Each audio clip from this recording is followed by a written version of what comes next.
বাড়ি করতে গেলে আমাদের সিমেন্ট সম্বন্ধে জানা অত্যন্ত প্রয়োজন। তা এসিসি সিমেন্ট সম্বন্ধে জানবো। এই যে দেখতে পাচ্ছেন এসিসি এইচপিসি, এটা গাঁথনির জন্য ব্যবহৃত হয়।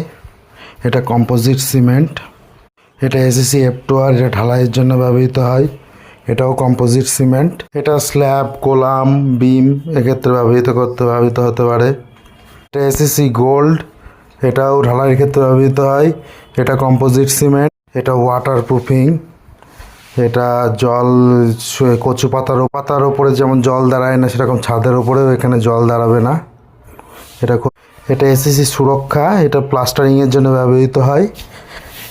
এপিসি সিমেন্ট, এটা সুন্দর প্লাস্টার করতে গেলে লাগবে। আজকে এখানে শেষ করছি। পরবর্তী দিনে আমার আরও ভিডিও থাকবে। প্লিজ আপনারা সাবস্ক্রাইব করুন এবং নোটিফিকেশনটি বেল আইকনটি